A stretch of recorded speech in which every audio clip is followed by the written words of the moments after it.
Assalamualaikum warahmatullahi wabarakatuh. Selamat pagi anak-anak ibu sekalian yang ibu cintai. Jadi pada hari ini kita akan belajar pelajaran IPA mengenai adaptasi makhluk hidup dengan lingkungannya. Jadi kita akan mempelajari tentang adaptasi pada hewan. Jadi sebelum kita melanjutkan pelajarannya, terlebih dahulu kita harus mengetahui apa itu pengertian daripada adaptasi. Apa itu adaptasi? Adaptasi adalah penyesuaian diri makhluk hidup terhadap lingkungannya. Setiap makhluk hidup telah dibekali kemampuan beradaptasi oleh Tuhan.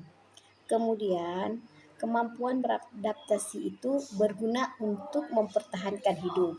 Dengan dapat mempertahankan hidup, maka hewan dan tumbuhan terhindar dari kepunahan dan ekosistem tetap seimbang. Jadi banyak makhluk hidup yang menyesuaikan diri terhadap lingkungan dengan cara menyesuaikan bentuk tubuhnya terhadap lingkungan atau menyesuaikan dengan fungsinya. Penyesuaian bentuk tubuh ini bertujuan untuk memperoleh makanan ataupun untuk melindungi diri dari musuhnya. Berikut ini contoh beberapa hewan yang menyesuaikan diri dengan bentuk tubuhnya terhadap lingkungannya. Jadi kita pertamanya akan belajar tentang bentuk penyesuaian diri pada hewan untuk memperoleh makanan. Hewan telah menyesuaikan diri dengan lingkungannya untuk memperoleh makanan sejak dari lahir. Misalnya, paruh burung berbeda-beda tergantung pada jenis makanannya. Paruh burung elang yang runcing pada bagian ujungnya berguna untuk mengoyak makanan. Jadi dari beberapa contoh hewan yang menyesuaikan diri dengan lingkungannya untuk memperoleh makanan, kita ketahui ya. Sebelumnya kita telah membahas tentang adaptasi makhluk hidup dengan lingkungannya. Jadi kita juga harus tahu bentuk penyesuaian diri pada hewan untuk memperoleh makanan itu hewan apa-apa aja dan hewan yang mana-mana aja kan. Jadi sekarang kita beri contoh beberapa hewan yang menyesuaikan diri dengan lingkungannya untuk memperoleh makanan. Contohnya seperti kupu-kupu. Kupu-kupu mempunyai proboscis, yaitu alat penghisap yang berbentuk panjang. Proboscis ini berguna untuk menghisap nektar yang letaknya di bagian dasar bunga, yang kemudian ada lebah dan nyamuk. Lebah mempunyai mulut penjilat seperti lidah panjang yang berguna untuk menjilat nektar. Sementara itu, nyamuk mempunyai mulut penunjuk ataupun penusuk yang penghisap sehingga dengan mulutnya dapat menusuk kulit manusia, kemudian menghisap darah manusia.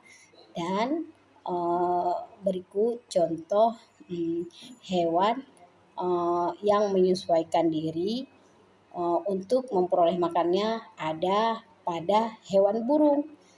Bentuk penyesuaian pada burung untuk memperoleh makanannya dapat dilihat dari bentuk paruh dan kakinya. Bentuk paruh burung dan kakinya berbeda-beda tergantung dari makannya. Misalnya paruh burung elang dan kaki burung elang disesuaikan untuk menangkap ular, tikus, dan sebagainya. Paruh burung elang berbentuk runcing dan bagian ujungnya untuk mengoyak tubuh mangsanya, dan kaki burung elang kokoh dan kukunya melengkung tajam untuk mencengkeram mangsanya. Nanti pada video yang ibu tunjukkan nanti bisa kita lihat bentuk paruh dan kaki-kaki pada burung tersebut.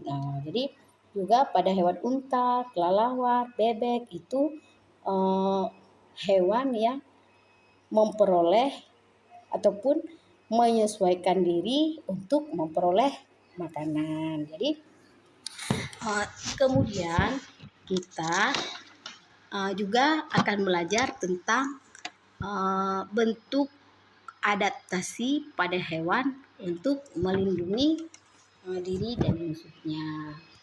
Hewan selain mempunyai bentuk tubuh yang disesuaikan untuk memperoleh makanannya, juga memiliki bagian tubuh yang berguna untuk melindungi diri dari musuhnya.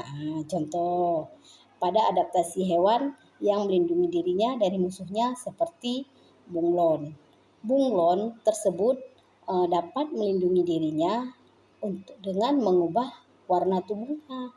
Misalnya, jika bunglon berada pada batang yang berwarna coklat, maka warna bunglon tersebut akan menjadi coklat.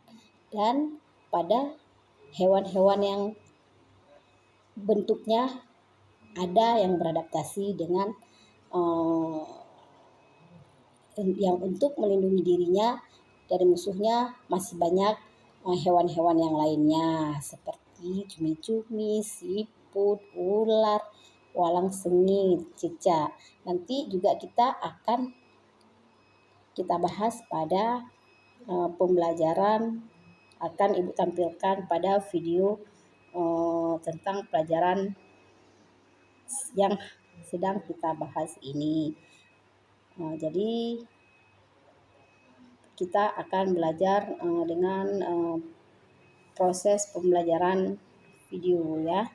Jadi kita akan melihat slide-slide-nya yang Ibu buat nanti. Assalamualaikum warahmatullahi wabarakatuh.